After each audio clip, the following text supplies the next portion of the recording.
Hello friends, मैं CA पुरुषोत्तम Agarwal, CA inter और CA final में कॉस्टिंग का फैकल्टी। ये video CA final theory compilation जो सीरीज़ है जो यूट्यूब पे हमने चलाई हुई है उसी के कंटिन्यूशन में है। ये आपका video number 3।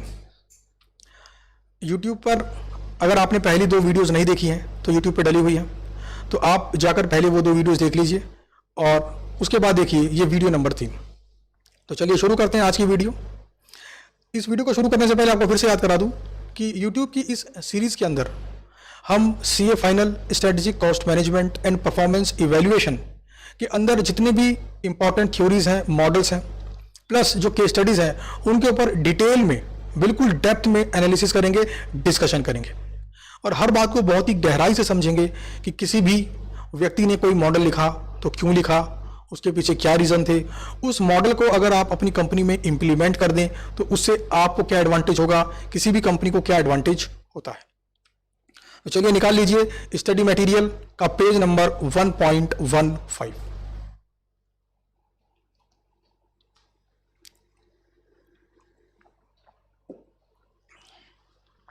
Page number 1.15 chapter है आपका chapter number 1, introduction to strategic cost management. चलिए शुरू करते हैं। Core competencies analysis. Core competencies analysis. अच्छा, कोर कॉम्पिटेंसी से क्या समझते हैं आप? कोर कॉम्पिटेंसी, कोर भी छोड़ दो, कॉम्पिटेंसी से क्या समझते हैं आप? अगर कोई मीनिंग आप जानते हैं तो वीडियो को पहले यहां पे पॉज करें, नीचे कमेंट बॉक्स में लिखें कॉम्पिटेंसी मीन्स। इसका जवाब मैं बताऊंगा आपको अभी। कॉम्पिटेंसी, कॉम्पिटेंसी का मतलब होता है कोई भी स्किल, कोई भी अलग चीज, और कोर कॉम्पिटेंसी मतलब यूनिक स्किल। तो कोर कॉम्पिटेंसी एनालिसिस मतलब यूनिक स्किल है या नहीं है हमारे प्रोडक्ट में, इस बात का एनालिसिस।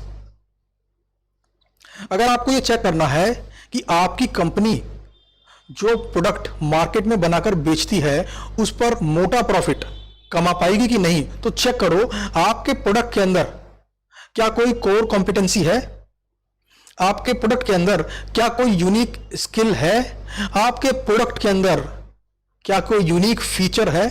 चेक करो, अगर यूनिक फीचर है तो बहुत मोटा प्रॉफिट आप कमाने वाले। ध्यान देना, ऐसा यूनिक फीचर आपके प्रोडक्ट में है तो आपके प्रोडक्ट की सेल दिन दुगनी रात चौगुनी बढ़ेगी। इसी बात को अगर आप अपने ऊपर भी लागू कर लें आपको फायदा होगा। आप चेक करें कि आपके अंदर वो स्किल कौन सी है, यूनिक है। जो सब लोग क्या बोलते हैं, अपना पैशन ढूंढो। कहने का सीधा मतलब है अपनी स्किल ढूंढो, अपनी वो यूनिक स्किल ढूंढो। क्या आपका दिमाग आपकी स्किल है? क्या आप बहुत अच्छे डिसीजन ले पाते हैं? क्या आप चीजों को, सिचुएशन को, केस स्टडी के क्वेश्चनों को अच्छे से समझ पाते हैं? अगर समझ पाते हैं तो आपका माइंड आपकी यूनिक स्किल है, आपके पास कोर कॉम्पिटेंसी है। और अगर आप अपनी इस कोर कॉम्पिटेंसी का इस्तेमाल अपने जीवन में करते रहे तो सफलता आपके कदम चूमेगी, पैसों के अंबार लग जाएंगे, इतना पैसा आएगा कि गिन नहीं पाओगे। इतना पैसा ये कैसे आया? कोर कॉम्पिटेंसी से आया। क्या आपकी आवाज में दम है? क्या आपकी आवाज में मधुरता है, मिठास है? क्या आप अच्छे सिंगर हो? अगर हां तो यह भी क्या है? यूनिक स्किल, एक ऐसी स्किल जो आपको बाकी लोगों से डिफरेंशिएट करती है। You yourself are a product. ध्यान देना इस बात पर, आप अपने आप में एक प्रोडक्ट है। कल को सीए बनने के बाद जब मार्केट में आप जाएंगे तो कंपनी आपसे एक सवाल पूछती है, why should we hire you? हम आपको ही जॉब क्यों दें? आप बोलोगे साहब मेरी रैंक है। भाई रैंक तो दूसरे की भी है। अब बोलोगे साहब मैंने आर्टिकलशिप बिग 4 से किया है। हाँ, तो दूसरे ने भी किया। अब बोलोगे साहब मैं इंग्लिश अच्छी बोल लेता हूं। हाँ, तो वो तो वही बोल लेता है। These are not unique skill. तो कोई ऐसी स्किल जो यूनिक है, जैसे सर कोई सिचुएशन अगर आए तो उसको मैं अच्छे से एनालाइज करके आपको बता सकता हूं। बिजनेस में कोई प्रॉब्लम अगर आएगी तो उसके मल्टीपल सॉल्यूशंस मैं आपके सामने रख सकता हूं। और हर एक कंपनी को क्या चाहिए? इंप्लॉई नहीं, हर कंपनी को चाहिए प्रॉब्लम को सॉल्व करने वाला व्यक्ति। अगर आप कंपनी की प्रॉब्लम को सॉल्व कर सकते हो, जो स्किल्स आप डेवलप कर रहे हो, जिन स्किल्स को आपने पॉलिश किया है सीए फाउंडेशन में, इंटर में और अब फाइनल में, उन स्किल्स से क्या आप कंपनी की किसी भी प्रॉब्लम का सॉल्यूशन दे सकते हो? अगर आप सॉल्यूशन दे सकते हो तो आपको आपके घर पर ऑफर लेटर देने आएगी वो कंपनी। सैलरी आप फिल करोगे, वो सिर्फ साइन मारेगी, हायर्ड। तो ये कैसे पॉसिबल हुआ? जब आपके पास क्या है? Unique skill. तो ये क्या है? Basically core competencies analysis. तो ये कोर कॉम्पिटेंसी एनालिसिस कंपनीज अपने प्रोडक्ट पर अप्लाई करके ये चेक करती हैं कि क्या हमारे प्रोडक्ट के अंदर कोई यूनिक स्किल है, और अगर है तो वो कौन सी है। और जिस दिन कंपनी को मालूम पड़ जाए ना कि मेरे प्रोडक्ट के अंदर ये स्किल है, उस स्किल के ऊपर कॉपीराइट ले लो, पेटेंट ले लो, उसको छुपा के रखो ताकि कॉम्पिटिटर कॉपी ना कर ले। चोर बहुत है भाई साहब यहां पर। क्रिएटिविटी किसी के पास नहीं, स्किल किसी के पास नहीं, लेकिन चोरी करना तो आता है ना। चाइना से माल खरीदा, मिटा के लिखा मेड इन इंडिया। मजा कहां है इसके अंदर? उनके पास है वो स्किल कि कम कॉस्ट पे बना पा रहे हैं, है ना। उनके पास है, वो बना पा रहे हैं। आप क्या कर रहे हो? वहां से इंपोर्ट कर रहे हो, लिख रहे हो मेड इन चाइना, कंपनी की मोहर मारी, ले भैया ला पैसे। This is not a skill. तो कंपनी क्या करती है? अपने प्रोडक्ट की यूनिक स्किल को पहचानती है। एग्जांपल के लिए मैं आपको देता हूं कोको कोला कंपनी का। आपने पी होगा कोको कोला, पेप्सी। अच्छा, गर्मी में जब ठंडी ठंडी पेप्सी पीते हैं, कैसी फीलिंग आती है? एक फ्रेशनेस, एक रिलैक्स, कुछ ठंडा ठंडा पिया, अच्छा लगा। तो ये जो फीलिंग्स वो प्रोडक्ट जनरेट करता है, ये उस प्रोडक्ट की यूनिक स्किल है। क्या लस्सी पीने से वैसी फीलिंग आती है क्या? क्या चाय पीने से वैसी फीलिंग्स आती है क्या? क्या आम रस पीने से वैसी फीलिंग आती है क्या? नीचे कमेंट बॉक्स में कमेंट करके बताओ, क्या वैसी फीलिंग आती है? नहीं आती। इसका मतलब है पेप्सी और कोको कोला के अंदर कुछ ऐसा यूनिक चीज है जिसे आपको अच्छा लगता है। और ध्यान देना, कोको कोला कंपनी कैसे बनाती है कोको कोला, पेप्सी कंपनी कैसे बनाती है पेप्सी, इसका फॉर्मूला उन्होंने छुपा के रखा है। क्यों? उनको समझ में आ गई बात कि हमारा जो ये फॉर्मूला है, हमारा जो ये मटेरियल है, यही हमारी यूनिक स्किल है। अगर लोगों ने इसके बारे में जान लिया तो कॉपी बाजू की कमी कहां है? आप सोचो, मेहनत करो, नई नई चीजें लेकर आओ। कॉपी करने वालों का क्या है साहब? 2 मिनट में कॉपी मार देंगे, बात खत्म। तो कॉपी वाले कॉपी ना कर पाए, समझ रहे हैं? नक्कालों से सावधान। तो यूनिक स्किल एनालिसिस, इसी को बोल देते हैं कोर कॉम्पिटेंसीज एनालिसिस। तो हर कंपनी को अपने प्रोडक्ट में इस बात का एनालिसिस करना चाहिए कि क्या उसके प्रोडक्ट के अंदर कोर कॉम्पिटेंसी है। अगर है तो मजा आ गया। आपने सुना होगा, पहले एक ऐड आया करता था, क्या आपके टूथपेस्ट में नमक है? तो ये नमक क्या है? इस नमक को इन्होंने एक अलग तरीके से मार्केट किया। कस्टमर को जाने अनजाने में उस फनी ऐड के थ्रू यह बताया कि अगर टूथपेस्ट के अंदर नमक हो तो दांतों में सड़न कम होगी, मुंह से बदबू कम आएगी या नहीं आएगी। तो इसको as a unique feature, unique skill के रूप में आपके सामने पेश करने की कोशिश की। तो आपको समझ में आ गया होगा कि कोर कॉम्पिटेंसी एनालिसिस आखिर होता क्या है। अच्छा, कोर कॉम्पिटेंसी एनालिसिस करने के 3 टेस्ट हैं। 3 टेस्ट हैं जिसके बेस पर आप चेक कर सकते हो कि क्या प्रोडक्ट में कोर कॉम्पिटेंसी है या नहीं है। और अगर है तो उसको सिक्योर कर लो, क्योंकि चोरों की कमी नहीं है। सबसे पहला टेस्ट है आपका रिसोर्सेज। सबसे पहला टेस्ट है आपका रिसोर्सेज। क्या मतलब? अपने प्रोडक्ट को बनाने के अंदर जो रिसोर्सेज आप इस्तेमाल करते हो वो टेंजिबल भी हो सकते हैं, इंटेंजिबल भी हो सकते हैं। तो उन रिसोर्सेज को क्या आपका कॉम्पिटिटर कॉपी कर सकता है? जैसे मैं अगर अपनी बात करूं तो बुक के अंदर क्वेश्चंस हैं, हो सकता है कि कोई कॉम्पिटिटर उन क्वेश्चन को कॉपी कर ले, पॉसिबिलिटी है। क्योंकि बुक से कॉपी क्वेश्चन तो कॉपी तो करना है, क्वेश्चन कॉपी कर लिया, लेकिन वो स्किल, वो तरीका जिससे एक माइंड से दूसरे माइंड के अंदर बात को समझाया जाता है, वो जो यूनिक स्किल मेरे पास है ऊपर वाले की मेहरबानी से, क्या वो उसको कॉपी कर सकता है? नहीं कर सकता। तो ये मेरी क्या है? एक यूनिक स्किल, और यूनिक स्किल है तो दम है, प्रोडक्ट चलेगा।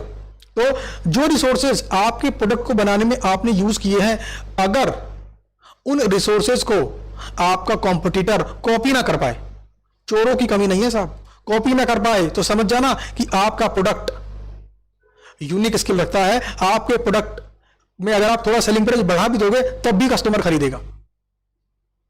समझ में आई बात? तब भी कस्टमर खरीदेगा। तो ये था टेस्ट नंबर 1। टेस्ट नंबर 2 है आपका ग्रेटर मार्केट शेयर। अगर टेस्ट नंबर 1 से पता नहीं पड़ रहा तो कोई बात नहीं, एक और टेस्ट है। जैसे किसी को कोई बीमारी हो जाती है तो बहुत सारे टेस्ट होते हैं चेक करने के लिए। जैसे मान लो किसी को पेन हो रहा है चेस्ट में, सबसे पहले टेस्ट क्या करता है डॉक्टर? सबसे पहले बोलता है दौड़ के दिखाओ। पूछता है चलने में दर्द होता है कि दौड़ने में? वो बोलता है कि साहब अगर चलने में दर्द होता है, अच्छा चलते रहते तो भी दर्द होता है, यहां पर हाँ दर्द होता है, इसका मतलब है कि हार्ट में 80% से ऊपर ब्लॉकेज है। पेशेंट बोलता है कि चलने में दर्द नहीं होता, मगर थोड़ा सा तेज चल लूं ना, हल्का सा दौड़ लूं तो दर्द होता है। अच्छा, इसका मतलब है 40 से 50% ब्लॉकेज है। पेशेंट बोला कि ना चलने में दर्द होता है, ना दौड़ने में दर्द होता है, लड़ने में भी दर्द नहीं होता। मतलब कभी अगर सड़क पे फाइट हो जाए तो दर्द नहीं होता, अच्छे चिल्ला पाता हूं मैं। तो टेस्ट नंबर 1 ने तो कंफर्म नहीं करा कि उसको पेन क्यों होता है। टेस्ट नंबर 2, चेस्ट का एक्सरे होगा। एक्सरे से पता नहीं चला, टेस्ट नंबर 3 डॉक्टर कोई और टेस्ट लिखेगा, ब्लड टेस्ट या कुछ और। तो ऐसे ही यूनिक स्किल को जानने के लिए मल्टीपल टेस्ट हैं। आपके स्टडी मैट में है 3 टेस्ट। सबसे पहला है रिसोर्सेज। अगर आपके रिसोर्सेज कॉम्पिटिटर कॉपी नहीं कर सकता तो समझ जाओ कि आपके प्रोडक्ट के अंदर यूनिक स्किल है, आप धमाका बोलने वाले हो, मोटा मुनाफा कमाने वाले हो। दूसरा, ग्रेटर मार्केट शेयर। अगर आपके प्रोडक्ट के पास ग्रेटर मार्केट शेयर है, यानी कि मैक्सिमम सेल आप ही करते हो पूरी कंट्री के अंदर, समझ जाना कि आपके प्रोडक्ट के अंदर कुछ ऐसी यूनिक स्किल है जिसे आप ढूंढ तो नहीं पा रहे हो, बट वो है। इसे बोलते हैं test number 2, greater market share. मैं लिख देता हूं इस बात को। टेस्ट नंबर 1 था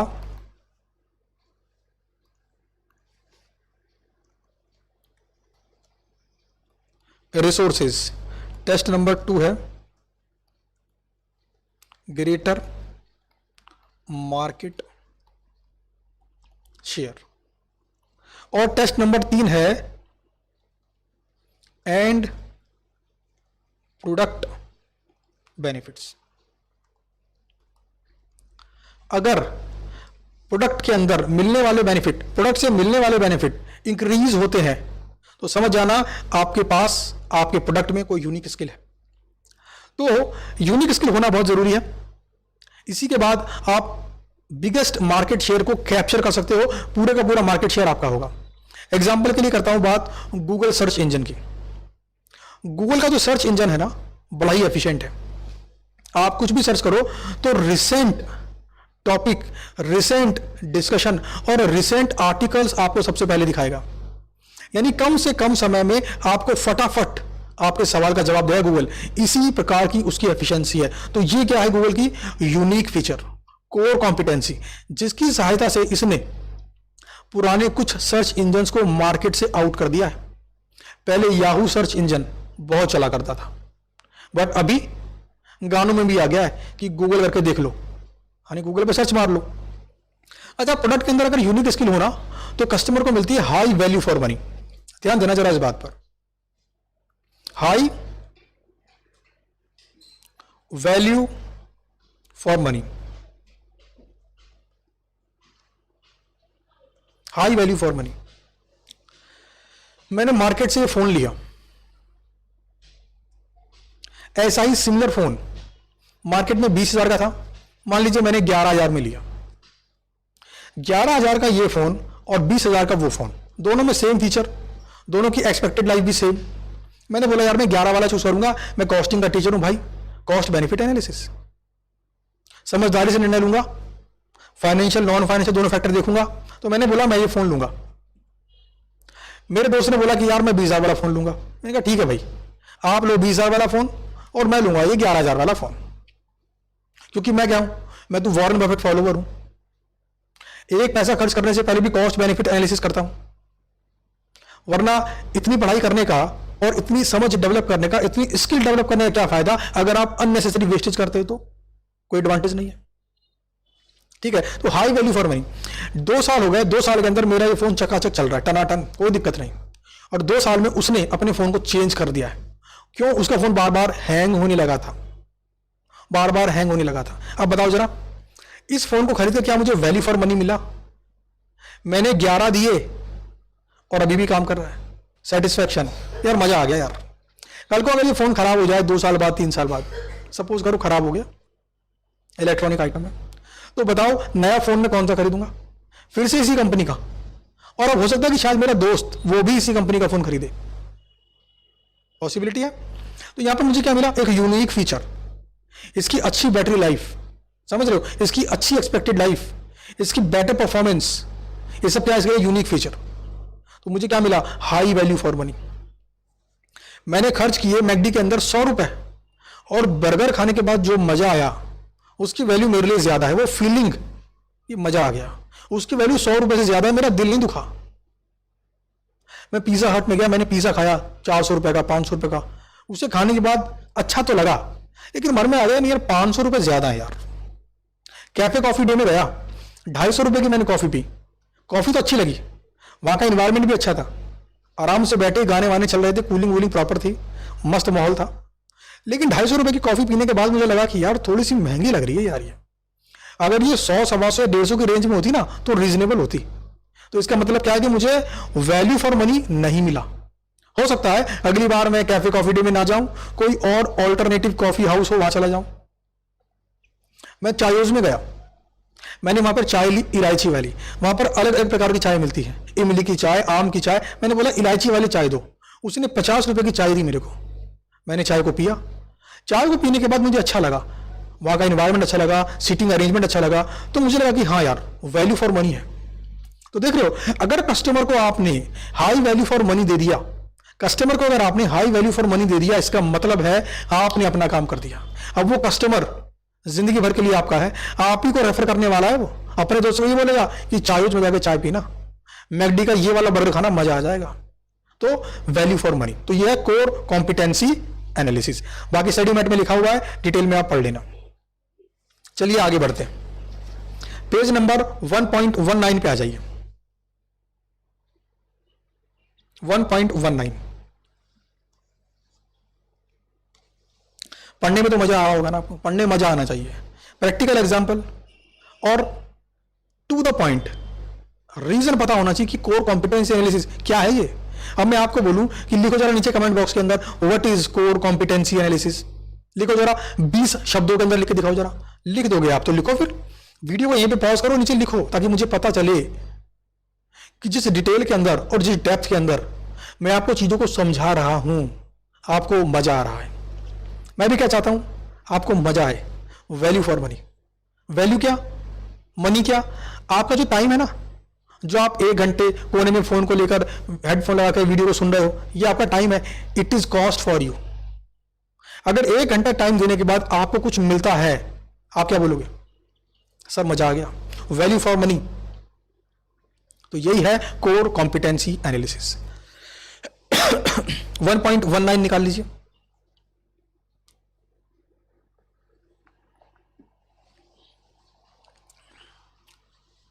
तो आपको यहां से एक बात समझ में आनी चाहिए कि यार ये जो मॉडल्स हैं, ये जो थ्योरीज हैं, ये पकाने के लिए नहीं बने, ये समझाने के लिए बने कि आखिर धंधा कैसे करते हैं।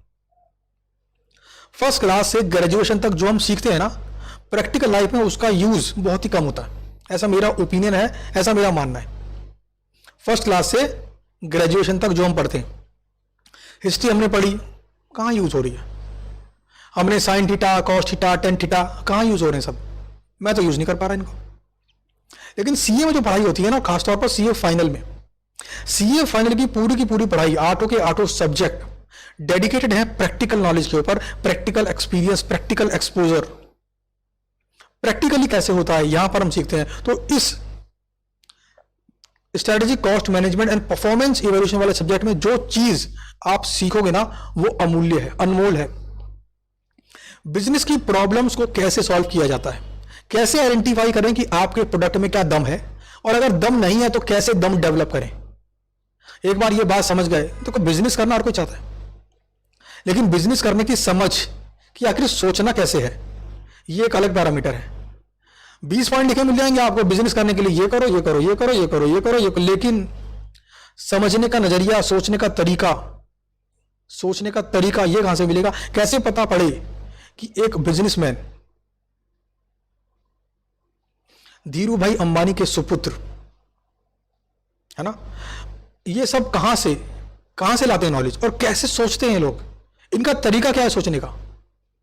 एक बार अगर ये बात आपको समझ में आ गई ना, और आपने अपना सोचने का ढंग बदल दिया, तो आपको हर प्रॉब्लम में एक अपॉर्चुनिटी दिखाई देगी, और अगर नहीं बदला तो हर अपॉर्चुनिटी में एक प्रॉब्लम। चलिए पेज नंबर 1.19, यहां पर हम बात करेंगे superior performance and competitive advantage. Superior performance, आपका प्रोडक्ट अगर आपके कॉम्पिटिटर के प्रोडक्ट से बेहतर परफॉर्मेंस देता है कस्टमर को, तो आप एक कॉम्पिटिटिव एडवांटेज पर हो, आप अपने कॉम्पिटिटर से ऊपर हो। आपको चाहकर भी वो रिप्लिकेट नहीं कर सकता, आपको चाहकर भी वो कॉपी नहीं कर सकता। यूनिक स्किल है आपके पास, आपके प्रोडक्ट में एक यूनिक स्किल है। तो ध्यान देना जरा, दो तरीके होते हैं जो कंपनी चूज करती हैं सुपर प्रॉफिट कमाने के लिए, मोटा प्रॉफिट कमाने के लिए। सबसे पहला तरीका है प्रोडक्ट डिफरेंशिएशन। प्रोडक्ट डिफरेंशिएशन, इसके अंदर क्या होता है, एक कस्टमर आपके प्रोडक्ट के बारे में क्या सोचता है, आपके प्रोडक्ट को कंज्यूम करने के बाद उसे क्या फील होता है, फीलिंग्स, इन फीलिंग्स की मदद से ही आप समझ सकते हो कि आपका कस्टमर आपके प्रोडक्ट को आपके कॉम्पिटिटर के प्रोडक्ट के कंपैरिजन में कैसा डिफरेंशिएट करता है। समझ में आई बात? Product differentiation. तो प्रोडक्ट डिफरेंशिएशन का मतलब समझ गए आप। इसे करने के तीन तरीके हैं जो आपके स्टडी मैट के अंदर बताए गए हैं। हालांकि और भी तरीके हैं जिनसे आप अपने प्रोडक्ट को अपने कॉम्पिटिटर के प्रोडक्ट से डिफरेंशिएट कर सकते हो, और एक एड ऑन एडवांटेज, एक एड ऑन बेनिफिट, एक प्लस पॉइंट आपके प्रोडक्ट के अंदर आप लेकर आ सकते हो। सबसे पहला पॉइंट है सुपीरियर क्वालिटी। सिंपल सी बात है, अगर प्रोडक्ट की क्वालिटी अच्छी होगी तो कस्टमर प्रोडक्ट को महंगे रेट पर, थोड़े से हाई प्राइस पर भी खरीदेगा, क्योंकि आपने सुना होगा सस्ता रोए बार बार, महंगा रोए एक बार। यहां पर बात करता हूं मैं एसी की। आप जानते हैं air conditioning, split AC Voltas company का भी आता है और ओ जनरल का भी आता है। वोल्टास कंपनी का एक 2 टन का स्प्लिट एसी मोटे तौर पर मैं समझता हूं कि 30-32 हजार की रेंज में आ जाता होगा। एग्जाम्पल के पॉइंट ऑफ व्यू समझा रहा हूं, एक्चुअल प्राइस ये नहीं है। वोल्टास कंपनी का 2 टन का स्प्लिट एसी 30,000 से 32,000 की रेंज में आराम से मार्केट में मिल जाता है। लेकिन ओ जनरल कंपनी का 2 टन का स्प्लिट एसी कम से कम 50,000 या 45,000 के ऊपर ही मिलेगा। देख रहे हैं आप, लगभग 1.5 गुना दाम है, लगभग 1.5 गुना। आप क्या बोलेंगे, सर वोल्टास का लेके आते हैं। लेकिन अगर एक बार आपने ओ जनरल का एसी यूज कर लिया तो आप समझ जाएंगे कि वो जो फीलिंग है ना, 5 साल बाद भी एसी कूलिंग कर रहा है, 6 साल बाद भी एसी कूलिंग कर रहा है, पूरा कमरा ठंडा कर दिया इसने तो। हाँ प्रिय, तो वो जो फीलिंग है 5 साल बाद जो आपको मिलेगी इस ओ जनरल वाला एसी यूज करने से, शायद वो फीलिंग्स आपको वोल्टास में ना मिले। यानी वोल्टास की प्राइसिंग पॉलिसी क्या है, प्राइस सेंसिटिव। वोल्टास कंपनी की प्राइसिंग पॉलिसी क्या है, प्राइस सेंसिटिव। और ओ जनरल की प्राइसिंग पॉलिसी क्या है, क्वालिटी सेंसिटिव। वोल्टास कौन खरीदेगा, जो मिडिल क्लास है, अभी अभी जॉब लगी है, घर का पहला बच्चा जॉब पर गया है, वोल्टास खरीदेगा वो। लेकिन जब धीरे धीरे वो मिडिल से टॉप क्लास, रिच क्लास में पहुंच जाएगा तो वोल्टास को वो नमस्ते बोल देगा। अब वो किस पे जाएगा, ओ जनरल। अब वो खरीदेगा महंगे वाला एसी। उसको अब बात समझ में आ जाएगी जब उसके रिच दोस्त बोलेंगे, अरे भैया ओ जनरल का एसी ले, 10 साल हिलने वाला नहीं है, ऐसी खतरनाक कूलिंग करेगा कि तुझे ऐसा लगेगा तो हिमालय की पहाड़ियों पर सो रहा है, हिमालय पर्वत पर सो रहा है, तो इतनी कूलिंग करने वाला है वो। तो ये जो फीलिंग्स है ना, इसके बेस पर आपने डिफरेंशिएट कर दिया दोनों प्रोडक्ट को। तो सुपीरियर क्वालिटी, तो कस्टमर प्राइस सेंसिटिव है तो प्राइसिंग अलग होती है, कस्टमर क्वालिटी सेंसिटिव है तो प्राइसिंग अलग होती है। तो पहचानना पड़ेगा कि जिस मार्केट में आपने अपना प्रोडक्ट लॉन्च कर रखा है वो कौन सी मार्केट है, प्राइस सेंसिटिव कस्टमर्स की मार्केट है या क्वालिटी सेंसिटिव कस्टमर्स की मार्केट है। एग्जांपल के लिए एक और एग्जांपल, एप्पल कंपनी का आईफोन कितने का आता है, 50,000, 55,000, 60,000 मार्केट में बिकता है। क्यों?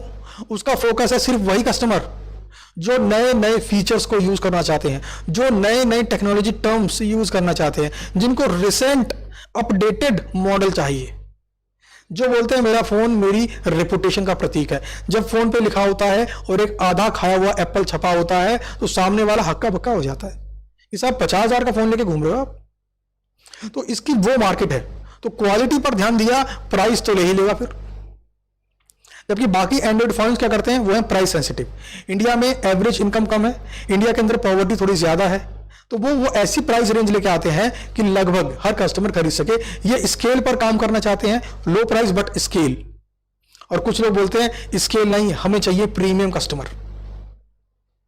ठीक है, तो यहां पर मैंने बात करी सुपीरियर क्वालिटी। क्वालिटी में चेंज करके भी आप प्रोडक्ट को डिफरेंशिएट कर सकते हो। सुपीरियर इनोवेशन, यानी हर बार कुछ नया इनोवेट करते रहो। देखो वही प्रोडक्ट बार बार बेचोगे तो मजा नहीं आएगा, हर बार इनोवेट करो, नई चीज ऐड कर दो। और ये चीज लागू होती है मोबाइल फोन्स के ऊपर। ये जो फोन का मॉडल है जो मैंने लिया हुआ, हो सकता है जब 2 साल बाद मैं ये मॉडल लेने जाऊं तो मुझे स्टोर कीपर बोल दे साहब ये मॉडल कंपनी ने बंद कर दिया, अब ये नया मॉडल आ गया है जी, इस मॉडल में ये नए फीचर हैं जी, इसमें बैटरी बैकअप इतना है जी, इसके अंदर वहां ड्यूल सिम थी, यहाँ पे 4 सिम लगा लो जी आप, उसमें आपके इतने 2 व्हाट्सएप खोल दीजिए, 4 व्हाट्सएप खोल दो जी आप, 4 सिम लगाओ 4 व्हाट्सएप देखो। तो ऐसा हो सकता है नया फीचर लेके आ जाए, वो तो फीचर पे काम करते हैं। नया फीचर तो पुराना फोन डम हो गया, नया फोन मार्केट में फिर बिक गया, यानी उसी कस्टमर को नया प्रोडक्ट बेच दिया। तो ये क्या है, इनोवेशन। तो इनोवेशन करके भी प्रोडक्ट को डिफरेंशिएट कर सकते हैं। सुपीरियर कस्टमर रेस्पॉन्सिवनेस, कस्टमर आपके पास तकलीफें लेके पहुंचा, सर कल ही फोन लिया है, आज फोन खराब हो गया, बैटरी चार्ज ही नहीं कर रही, तो उसको डराओ मत, तुरंत उसकी प्रॉब्लम को सॉल्व करो, कस्टमर बड़ा खुश होगा। कस्टमर ने ऑर्डर कर दिया, उसको तुरंत डिस्पैच करवाओ, कस्टमर बड़ा खुश होगा। तो ये क्या है, सुपीरियर कस्टमर रेस्पॉन्सिवनेस, यानी reduced waiting time and on time delivery. तो समझ में आई आपको बात, ये कैसे होता है प्रोडक्ट डिफरेंशिएट, और प्रोडक्ट को डिफरेंशिएट करने का एडवांटेज क्या है। कुल मिलाकर बात यह है कि अपने आप को दूसरों से बेहतर और भिन्न बता दो, अपने आप को दूसरों से बेहतर और भिन्न डिफरेंट बता दो, बात बन गई। कल को जब आप इंटरव्यू देने जाएंगे तो आप कोई ऐसी स्किल के बारे में कंपनी वालों को बता दो जो बाकी कैंडिडेट्स के पास नहीं है, आपकी जॉब पक्की। आपको छोड़ने नहीं वाले वो, आपको आपके पैरों को पकड़ लेंगे, नहीं नहीं नहीं नहीं मत जाओ मत जाओ मत जाओ, हम तुम्हें ऑफर दे रहे हैं 10 लाख 12 लाख 15 लाख, कोई लिमिट नहीं है डिजर्विंग कैंडिडेट के लिए, कोई लिमिट नहीं है। चलिए आगे बढ़ते हैं। अगला पॉइंट है आपका कॉस्ट लीडरशिप।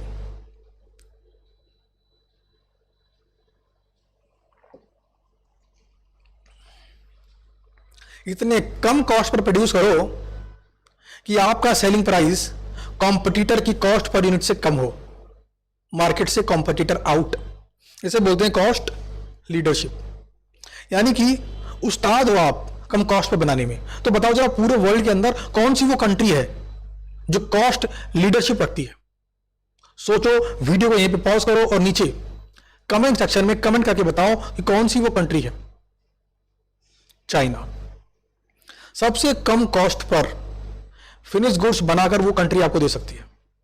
और इतना तेज डेवलप उन्होंने क्यों किया है, इसी रीजन से। सबसे कम कॉस्ट पे बनाओ और पूरी दुनिया को सेल करो, तो लोएस्ट कॉस्ट पर प्रोड्यूस कर आप कॉम्पिटिटर के छक्के छुड़ा सकते हो। अच्छा, कॉस्ट लीडरशिप करने के तरीके क्या हैं? तो पहला तरीका इकोनॉमीज ऑफ स्केल। जितना बड़े लेवल पर आप प्रोडक्शन करोगे उतनी कॉस्ट पर यूनिट कम आएगी। घर में खाना खाने वाले 2 व्यक्ति हैं तो कॉस्ट पर व्यक्ति ज्यादा आएगी। घर में खाना खाने वाले लोग 6 हैं तो फूड कॉस्ट पर पर्सन कम आएगी, है ना। तो जितने ज्यादा स्केल पर उतनी कॉस्ट पर यूनिट कम, और जितनी कॉस्ट पर यूनिट कम चांसेस हैं कि मार्केट को आप डिसरप्ट कर दो। मान लो इस पेन, ऐसे सिमिलर पेन को मार्केट में लोग 40 रुपए पर यूनिट की कॉस्ट पर बना रहे हैं। आपने कोई ऐसा तरीका निकाल डाला, ऐसा कोई धुआंधार आइडिया आप लेकर आ गए कि इसी पेन को आपने 30 रुपए में बना लिया, तो ये आपकी यूनिक स्किल है। आप 35 रुपए का रखो सेलिंग प्राइस, मार्केट में अनाउंस करो, देखो कैसे कॉम्पिटिटर के छक्के छूट जाते हैं, दुकानें रातों रात बंद, सारा मार्केट शेयर आपका। तो ये क्या है? Cost leadership. दूसरा तरीका है बल्क में खरीदो मटेरियल। जब बल्क में खरीदो क्या बोलोगे आप? बताओ भाई। 100 यूनिट खरीदूंगा, डिस्काउंट है भाई। 2 फोन खरीदूंगा, डिस्काउंट है कुछ।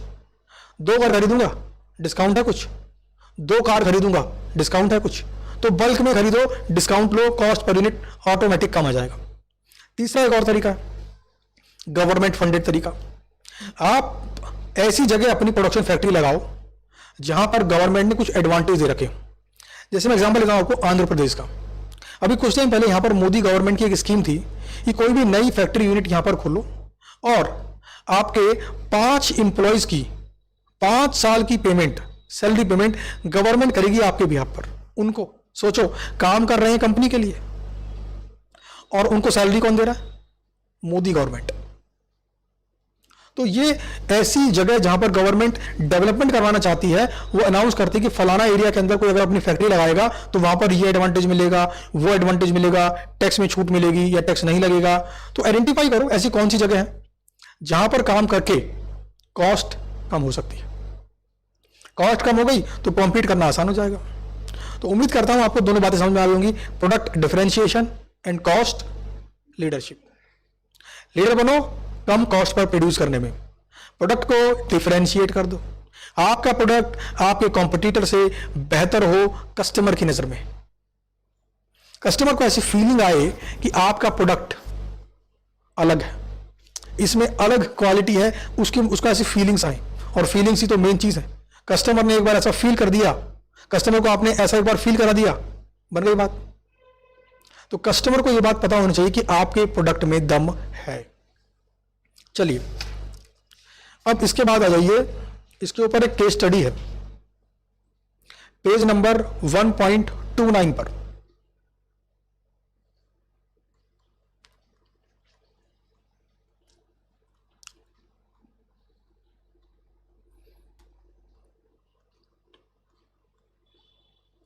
Page number 1.29।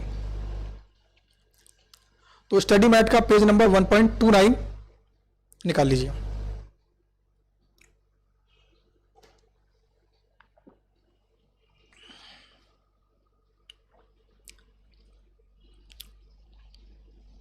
ये रहा आपका केस स्टडी।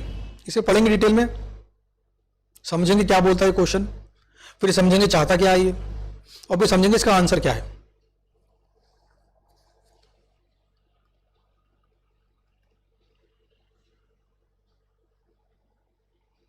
करें शुरू।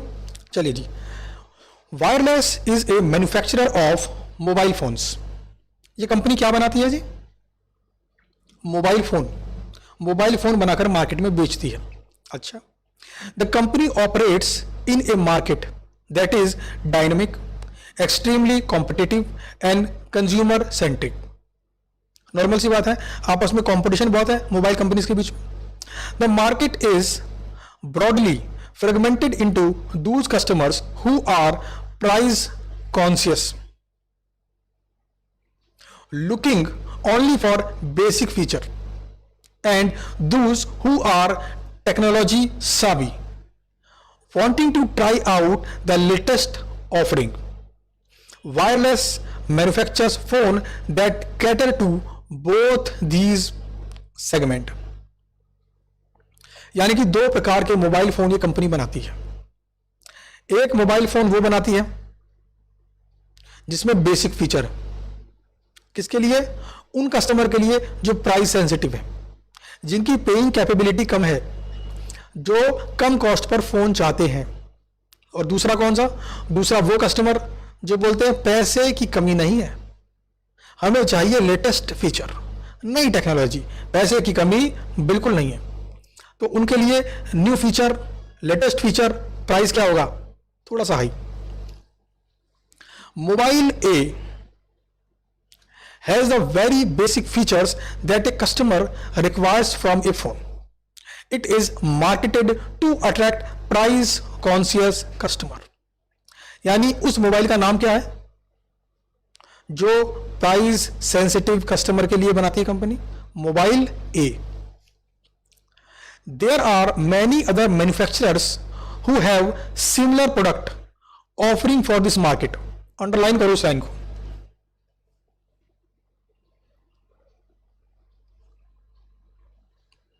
यहां पर किसकी बात कर दी इसने? इनडायरेक्टली कॉम्पिटिटर्स की. इसने बोला मार्केट में और भी मैन्युफैक्चरर्स हैं जो सिमिलर फोन बेचते हैं. आगे बढ़ते हैं. हल्का सा इशारा किया है बस, कुछ नहीं बोला. क्वेश्चन ध्यान देना जरा. केस स्टडी क्वेश्चन ऐसी होगा, आपको हल्का सा इशारा करेगा फिर वो घुमा लेगा. हाँ भाई पप्पू, फिर घूमे खुद. तो वैसे वाला है क्वेश्चन. केस स्टडी का हर क्वेश्चन ऐसे मिलेगा आपको. बिल्कुल मुंह से नहीं बोलेगा, वो इशारों में बात करेगा. इशारा करा बस कि बाकी लोग भी बेचते हैं. अच्छा, मोबाइल जेड, समझ गए बात को? Mobile Z offers the latest technology features and an attractive design. तो वो फोन जो अमीर लोग खरीदते हैं, क्या नाम है भैया उसका? Mobile Z. Wireless has invested substantial amount in research and development that has resulted in Mobile Z having many unique feature. Core competency analysis, many unique feature. इन्होंने बड़ा मोटा खर्चा किया है साहब, बड़ा मोटा खर्चा. It is marketed to attract customers willing to try out new product. iPhone कह सकते हैं इसको.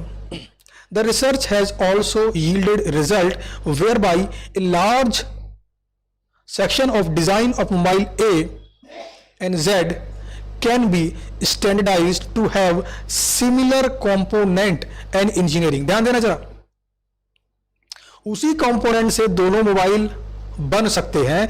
इसके ऊपर रिसर्च से बात पता चली है. अच्छा, दिस वुड इनेबल. अच्छा, कहां पे इशारा कर रहा है ये? Cost leadership. हाँ, this would enable wireless to enter into agreements with its supplier to provide component just in time based on production schedule. just in time क्या होता है? जब चाहिए तभी चाहिए. जैसे एक छोटा बच्चा एक दुकान पर पिताजी के साथ जाने पर कई बार लौट जाता है सड़क पर कि ये टॉफी चाहिए. Just in time. तो जस्ट इन टाइम मतलब जब चाहिए तभी चाहिए. तो जस्ट इन टाइम एक टेक्निक है जिसकी मदद से हम अपने सप्लायर से एग्रीमेंट कर लेते हैं कि देख भाई, जब मेरे को रिक्वायरमेंट होगी, मुझे प्रोडक्शन करना होगा, मैं आपको फोन घुमा दूंगा और आप मटेरियल सप्लाई कर देना. Just in time. सप्लायर क्या बोलता है? एग्री कर जाता है. बट कभी कभी कुछ सप्लायर थोड़ा सा एक्स्ट्रा पेमेंट लेते हैं, मतलब एक्स्ट्रा प्राइस, हल्का सा महंगा ये देते हैं उसको. ये कंपनी वाले देते हैं. क्यों? इन्वेस्टमेंट नहीं करना पड़ा, वेयर हाउस किराए पे नहीं लेना पड़ा, जब जरूरत है तभी मंगाया, कोई चोरी चकारी नहीं. ऐसा नहीं कि बहुत चोरी करके ले गया, पेन का पूरा बक्सा मंगाया, जेब में पेन का चलता बना. ऐसा नहीं है, होगा, ऐसा नहीं होगा. तो ये सब फायदे हुए ना उसको. तो हल्का सा अगर एक्स्ट्रा बेचारे ने प्राइस ले भी ले तो क्या है, पूरी हेडेक ले रहा है वो. बस मुझे तो फोन घुमाना है, मटीरियल की रिक्वायरमेंट है, ये मटेरियल इतनी क्वांटिटी. वहां से उसका बंदा चालू हो जाएगा, ट्रक में, छोटे ई रिक्शा में, या एक आता है मिनी हाथी, उसमें लेके आ जाएगा. Just in time.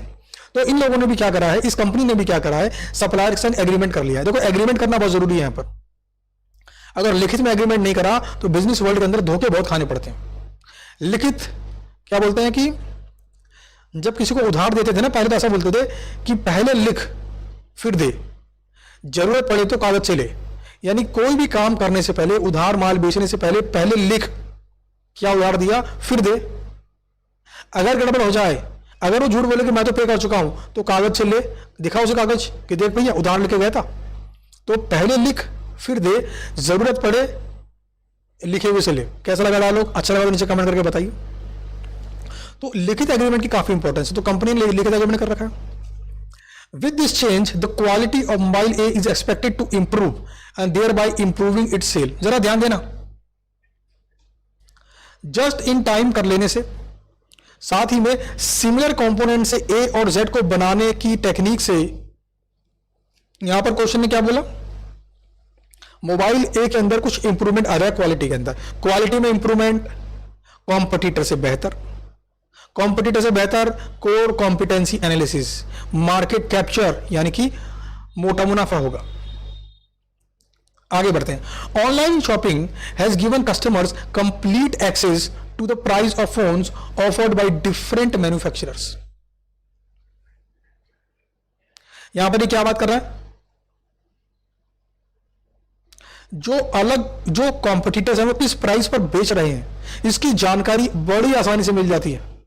गूगल पर लिखो, सारी आ जाएंगी कि ये फलाना कंपनी ये मोबाइल इस प्राइस से बेच रही है, ये मोबाइल इस प्राइस से बेच रही है। तो कॉम्पिटिटर की इंफॉर्मेशन को, प्राइस इंफॉर्मेशन को पता लगा पाना बड़ा आसान है आज के इस जमाने में। This channel of shopping contributes to almost 70% of sales. ओहो, बदलता हुआ जमाना। फोन खरीदने मैं दुकान पर नहीं आऊंगा, ऑनलाइन बटन दबाऊंगा और घर पे फोन ले आऊंगा, है ना। तो ये है जमाना आज का, ऑनलाइन। 70% सेल ऑनलाइन कंट्रीब्यूट करता है। Huge discount by its rivals has forced Wireless to reduce the price of mobile A as well. ध्यान देना जरा, बड़ी खास बात कह रहा है ये, क्योंकि निकम्मे कॉम्पिटिटर प्राइस कम कर देते हैं तो मजबूरी में इनको भी प्राइस कम करना पड़ा। बट ध्यान देना, किस प्रोडक्ट का प्राइस कम करना पड़ा इनको, मोबाइल ए का। मोबाइल जेड की बात नहीं कर रहे, मोबाइल जेड में यूनिक फीचर है, इनको प्राइस कम करने की आवश्यकता शायद नहीं दिखेगी। यूनिक फीचर है तो बिकेगा ना मार्केट के अंदर प्रीमियम प्राइस पर। भाई साहब, उसके अंदर कोर कॉम्पिटेंसी है। मोबाइल ए सेम है, एक ने प्राइस कम करा, दूसरे ने भी कम कर दिया, इसने फिर कम करा, इसने और कम कर दिया, इसने फिर कम करा, इसने और कम कर दिया। अरे क्या कर रहे हो भैया, कस्टमर तुम दोनों का है, रोजी रोटी के लिए कुछ तो कमाओ यार। इतना प्राइस कम करोगे तो मोबाइल ए के प्राइस को भी नहीं कम करना पड़ रहा है। समझ में आ रही बात, कंपटीशन मोबाइल ए पर हावी हो रहा है, सिर्फ मोबाइल जेड पे नहीं, क्योंकि वहां पर क्या है, unique feature. This has stretched its profit margin, कम हो गया profit margin. Various cost reduction measures have been initiated to maintain profitability. अब क्या करें भाई, सेलिंग प्राइस तो कॉम्पिटिटर ने कम करवा दिया, तो ये क्या कर रहे हैं, अब कॉस्ट को कम करने के लिए कॉस्ट रिडक्शन प्रोग्राम चालू कर रखा है। हर एम्प्लॉय को बोल रहे हैं कि बताओ तरीके कैसे कॉस्ट को कम करें। एक एम्प्लॉय ने बोला, सर हम पेपर का बड़ा वेस्टेज करते हैं, हर बार प्रिंट आउट निकालते हैं, क्यों ना हम सभी डॉक्यूमेंट को पीडीएफ में रखें। उसके लिए तालियां बज गई, वाह क्या आइडिया दिया, कॉस्ट कम हो जाएगी। एक एम्प्लॉय ने बोला, सर कि हम मटेरियल मंगाकर अपने गोडाउन में रखते हैं, चोरी हो जाता है, खराब हो जाता है, वेयरहाउस का रेंट देना पड़ता है, क्यों ना आप सप्लायर से जस्ट इन टाइम एग्रीमेंट कर लो ना। बहुत बड़ी आइडिया। तो ये सब क्या होते हैं, cost reduction program. Mobile Z on the other hand is currently doing well since it is targeted at a more niche segment of customer। क्योंकि ये एक अलग कस्टमर के ऊपर फोकस्ड है, ये तो बढ़िया कर रहा है, क्योंकि वो प्राइस सेंसिटिव नहीं है, उन्हें क्या चाहिए, quality. Wireless is able to charge premium price for mobile Z. भाई यूनिक स्किल है तो धमाका सैलरी तो मिलेगी। The latest news in the industry of personal device like mobile, laptop is in the use of artificial intelligence and augmented reality to enhance user experience। ये भी चल रहा है आजकल, artificial intelligence। कंप्यूटर ही बहुत सारे काम कर पाए अपने आप, फोन ही कर दे, फोन ही के अंदर भी डाल दो सॉफ्टवेयर। मैं बोलूं कि मेरे दोस्त विकी को फोन मिला तो ये मिलाना शुरू कर दे। मैं बोलूं कि मेरे बार्बर का अपॉइंटमेंट ले ले, मुझे बाल कटवाने, हालांकि अभी लॉकडाउन चल रहा है, बाल कटवाने नहीं जाऊंगा, कौन रिस्क लेगा, कोविड का रिस्क है बहुत ज्यादा, लेकिन मेरा फोन खुद ही काम कर दे। कल को ऐसा हो सकता है कि कस्टमर की इंक्वायरी भी ऑटोमेटेड हो जाए। इसके अंदर हम समझा दें कि भाई कस्टमर ये पूछे तो ये बोलो, कस्टमर ये पूछे तो ये बोलो, कस्टमर वो पूछे तो ये बोलो, कस्टमर ये पूछे तो वो बोलो। समझा दिया पूरा। ये क्या है, मशीन, आर्टिफिशियल इंटेलिजेंसी। इसको एक बार समझा दिया, काम करती रहेगी। एम्प्लॉय थक गया, सर आज मेरे सर में दर्द हो रहा है, आज मेरा मन नहीं कर रहा, इतने मूड्स वेरिएशन है उसके, ये काम करने में रो देता है। ये बात मैकडी कंपनी का उन्होंने जान गया था कि जितना सिस्टम ऑटोमेटेड होगा उतनी ही बेस्ट और सेम क्वालिटी हर बार आएगी मैकडी के बर्गर से। तो मैकडी का बर्गर आप कहीं पर भी खा लो, Delhi, Mumbai, Calcutta, Chennai, India, out of India, China, कहीं पर भी सेम क्वालिटी, सेम फीलिंग आपको मिलेगी। रीजन है उसका बर्गर ऑटोमेटेड है, टेक्नोलॉजी फिक्स्ड है, क्या डालना है, कितना डालना है, कितना बेक करना है, सब काम, मैक्सिमम काम मशीन्स करती हैं। तो ह्यूमन इंटरवेंशन कम है, तो सेम क्वालिटी, बेस्ट क्वालिटी हर बार वो आपको दे रहा है बिना किसी प्रॉब्लम के।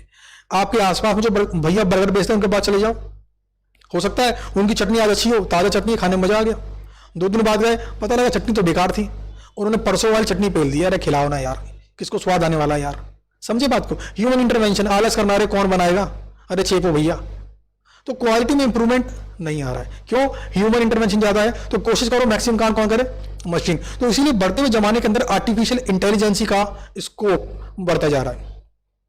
ऐसे में उन लोगों की जॉब भी खतरे में होगी जो बड़ा ही मैनुअल वाला काम करते हैं, समझ रहे हो, हैप्पी गो लकी वाला, इनका जॉब खतरे में है। जॉब कितना सिक्योर है? जो यहां से काम कर रहे हैं दिमाग से, जो स्किलफुल है, स्किल है इनके पास, उनका जीवन सिक्योर है, उनकी जॉब सिक्योर है, कंपनी उनके कदम में पड़ जाएगी कि छोड़ के मत जाओ भैया। समझ गए बात को? The technical staff at Wireless feel that this could be next new frontier and this could really change the way we use our devices, most of which could even go redundant. जब जब technology बदलेगी, mobile Z में improvement चाहिए होगा, new feature को add करना पड़ेगा। तो पूरा केस स्टडी का क्वेश्चन हमने पढ़ लिया है और मैं समझता हूं बिल्कुल अच्छे से, डीपली, डेप्थ के अंदर सब कुछ बात हमें समझ में आ गई है। हर लाइन को बहुत आराम आराम से हमने पढ़ा, मीनिंग को आराम से कंक्लूड करा, आराम से बात को समझा है। और अब पढ़ते हैं इसकी requirement number 1। Identify the strategy that wireless is using for mobile A and mobile Z. Strategy मतलब वो तरीका जो इस कंपनी ने चूज किया है मोबाइल ए के लिए और मोबाइल जेड के लिए।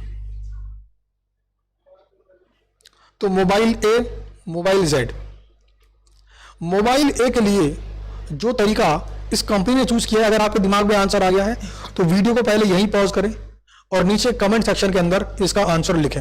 इतने में पानी पी लेता हूं।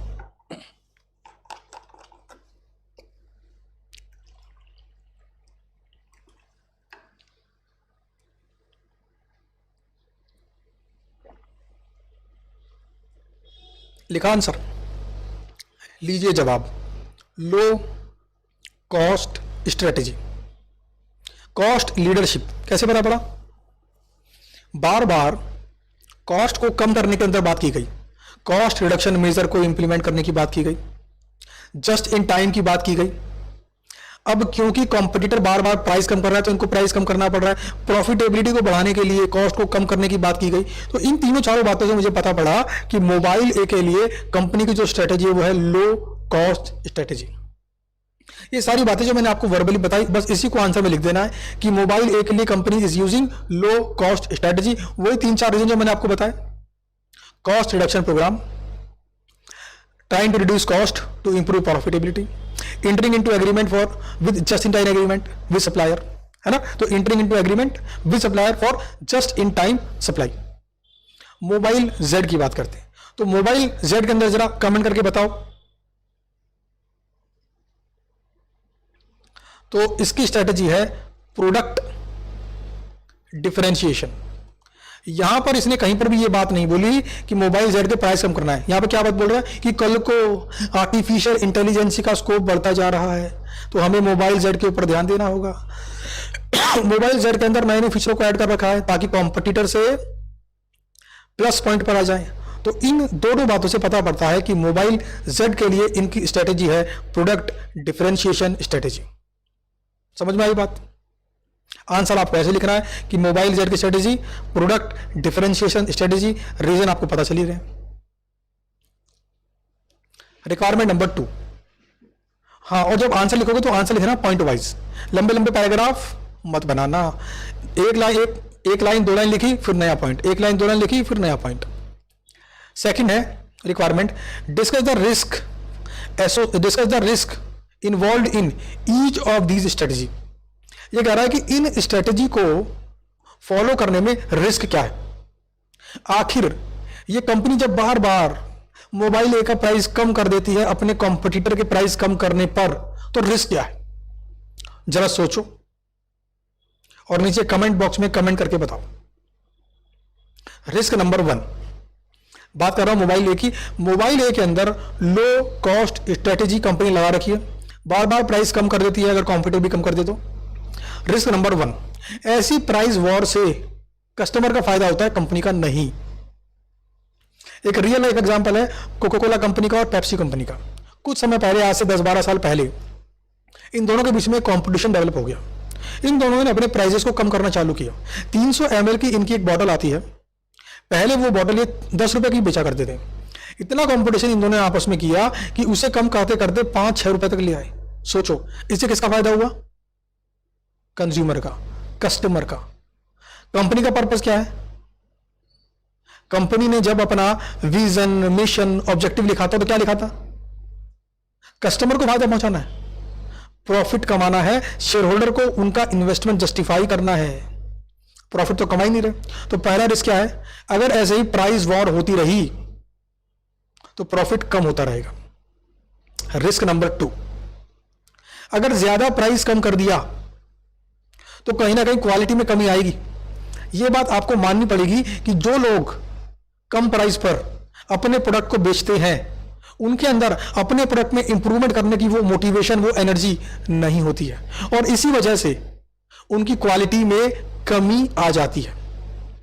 एक डॉक्टर अगर 100 रुपए फीस लेकर एक पेशेंट को देख रहा है तो पक्की बात है वो 2-3 मिनट से ऊपर एक पेशेंट पर नहीं लगाना चाहेगा। तो कहीं ना कहीं क्वालिटी में कमी आ गई।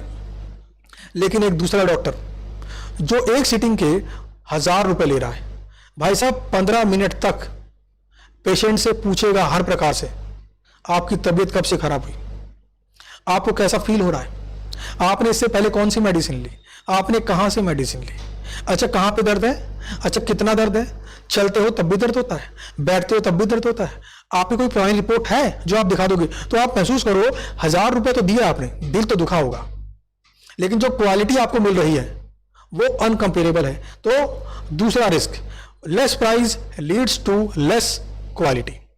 कैसा लगा ये पॉइंट? ठीक है।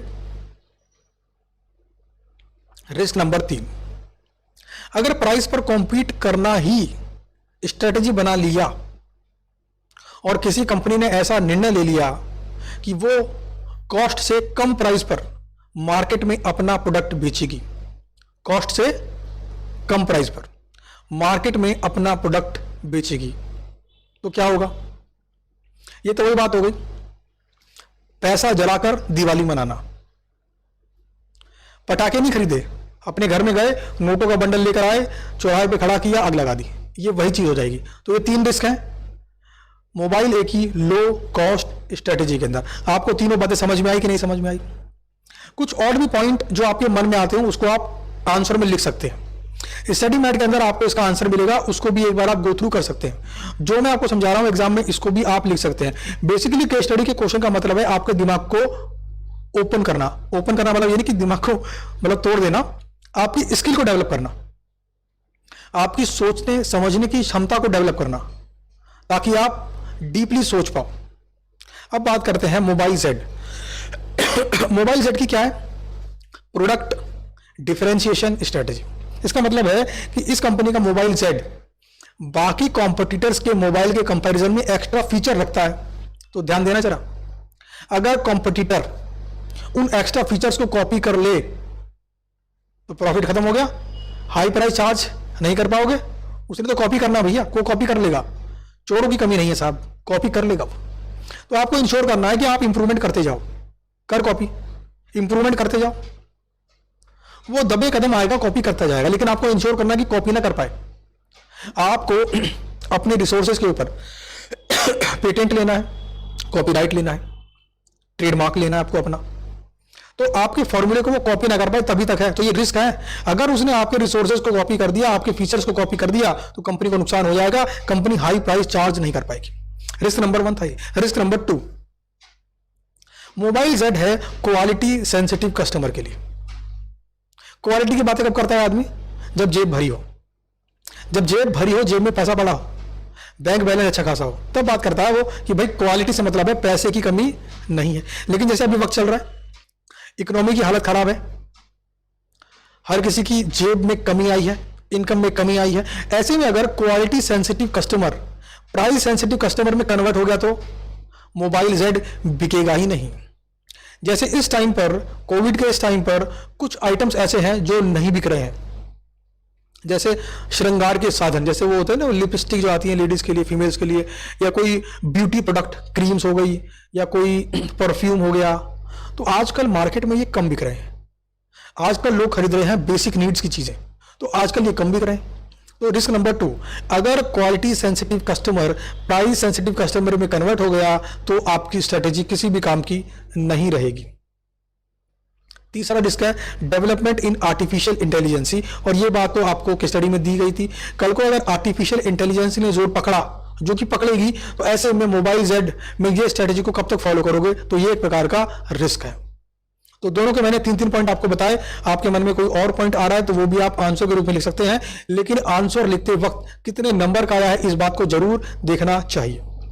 थर्ड रिक्वायरमेंट है advise wireless to sustain its current strategy for mobile a. जरा ध्यान देना वर्ड पर, सस्टेन। मोबाइल ए को जिस मोबाइल ए के लिए जिस स्ट्रेटेजी को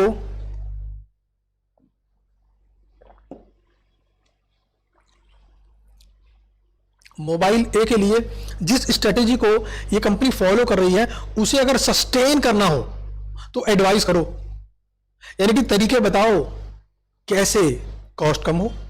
समझ में आई बात? तो केस स्टडी की रिक्वायरमेंट सीधे मुंह बात नहीं करता, वो घुमा के बात करता है। और हमने क्या करना है, वो बात कैसे भी करे, पकड़ के कान, उससे मतलब निकलवा लेना है। तो advice wireless to sustain its current strategy for mobile ए।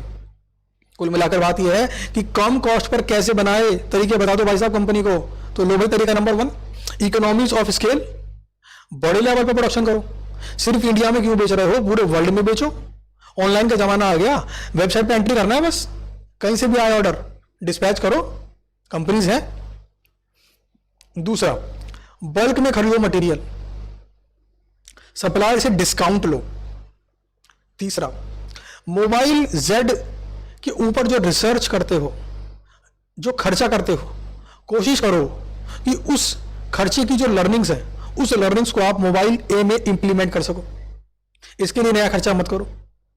चौथा तरीका, आप खुद हिल जाओगे चौथा तरीका सुनने के बाद। चौथा तरीका, कुछ मत करो, अपने कॉम्पिटिटर को कॉपी कर दो। कैसा लगा? ये कॉपी करने वाला तरीका चाइना कंट्री ने बहुत किया है। चाइना का अगर आप इतिहास उठा के देखोगे तो उसने कोई भी चीज खुद से डेवलप नहीं की, वहां से ओरिजिनेट कोई चीज नहीं हुई। उसने क्या करा कि कोई भी चीज जो मार्केट में बिक रही है उसको लेकर आया, घर पे खोल के देखा, अच्छा इसको यहां से जोड़ा, इसको यहां से जोड़ा और अपना बना दिया। कॉपी। जैसे घर पे फ्रिज लेके आए छोटा वाला, अपने बेटे को लगा दिया कि जरा चेक करो ये फ्रिज कैसे बना है। तो बेटे ने पूरा फ्रिज खोल दिया, नट बोल्ट खोल दिया, उसे पता पड़ा पापा यहाँ पर ये कूलिंग कॉइल लगी है, और उसमें बाकी आइटम ये यहाँ का लगा है, इसमें ये प्लास्टिक आइटम यहाँ का ये लगा है, पीछे गैस के लिए ये लगा हुआ है। मार्केट से अलग अलग पार्ट खरीदे बना दिया। एक और एग्जाम्पल दे रहा हूं मैं आपको, आरओ जानते हैं आप, वाटर प्यूरिफायर, पानी को शुद्ध कर देता है, पानी में जो कमियां हैं अशुद्धियां उन्हें दूर कर देता है। वाटर प्यूरिफायर आरओ बनाना कोई मुश्किल काम नहीं है। आप इंडिया में जाओ तो आरओ बहुत तरीके के मिलेंगे। सबसे महंगा आरओ होता है कैंट का। क्यों कैंट का महंगा होता है? कैंट का आरओ होता है 15-20 हजार का, लेकिन बाकी आरओ आपको 7-8 हजार में मिल जाएंगे, 7 to 8 थाउजेंड में मिल जाएंगे आपका आरओ, लेकिन तब भी आप कैंट का आरओ खरीद रहे हो। क्यों? फीचर्स, यूनिक स्किल, इस बात की कंफर्मेशन और इस बात की श्योरिटी कि शुद्ध पानी आएगा। कैंट आरओ कंपनी ने अपने पानी की टेस्टिंग बड़ी बड़ी लैब में कराई है, इंडिया की लैब, इंटरनेशनल लैब, और वहां से सर्टिफिकेट लिया है कि हमारी मशीन सबसे बेहतर पानी को शुद्ध करती है, सबसे ज्यादा अशुद्धियां निकालती है। तो जो ये कॉन्फिडेंस है ना, जो सर्टिफिकेट कन्वे करता है कस्टमर को, उस कॉन्फिडेंस के दम पर, उस फीलिंग के दम पर 8,000 बेचने वाले को भी कैंट आरओ ने कंपटीशन दे रखा है, और मार्केट में 18 से 20 हजार का एक कैंट आरओ बिक रहा है। तो यह है इसकी स्ट्रेटेजी, प्रोडक्ट डिफरेंशिएशन। तो आपको यह बात समझ में आ गई, और साथ ही साथ वक्त भी हो चला है, और चैप्टर 1 हमारा यहां पे कंप्लीट हो चुका है। उम्मीद करता हूं कि आपको यह वीडियो अच्छा लगा होगा, आपको पढ़ने में मजा आया होगा, आपको भी समझ में आई होगी बात कि आखिर सोचते कैसे हैं, बिजनेस कैसे करते हैं, ऑब्जर्वेशन स्किल आपकी इंप्रूव हुई होंगी, एग्जाम में केस स्टडी क्वेश्चन को कैसे पढ़ना चाहिए, कैसे आंसर लिखना चाहिए, सब बातें आपको समझ में आई होंगी। अगर आपको ये वीडियो अच्छी लगी है तो नीचे कमेंट बॉक्स में कमेंट करें। इससे मुझे मालूम पड़ता है, मेरी टीम को मालूम पड़ता है कि जो एफर्ट्स, जो टाइम मैं दे रहा हूं इन वीडियोस को बनाने के लिए, इसका बेनिफिट आपको मिल रहा है। अगर आपको इसका बेनिफिट मिलेगा तो मुझे कमेंट से पता लगेगा, मुझे व्यूज से पता लगेगा, मुझे लाइक से पता लगेगा। इस वीडियो पर जितने लाइक्स आएंगे, जितने व्यूज आएंगे, जितने कमेंट आएंगे, इससे मुझे और मेरी टीम को पता पड़ेगा कि वाकई में इस एफर्ट्स को कंटिन्यू करते रहने का फायदा है। स्टूडेंट को अच्छा लग रहा है और मुझे भी अच्छा लगेगा कि अगर आप इस बात को समझ पाओ, क्योंकि डिसीजन मेकिंग की ये फील्ड अभी खाली है। कंपनी का सीईओ हर कोई बनना चाहता है, बट उसके लिए जो स्किल है ना, वो डेवलप करेगा strategic cost management and performance evaluation का केस स्टडी वाला चैप्टर। जिंदगी में बड़ी सारी प्रॉब्लम्स आएंगी आपके सामने, उनको सॉल्व करते जाना और सीखते जाना, इसी को बोलते हैं डिसीजन मेकिंग। चलिए, उम्मीद करता हूं आपको ये वीडियो अच्छी लगी होगी। मिलते हैं आपसे अपनी अगली वीडियो के अंदर। Thank you.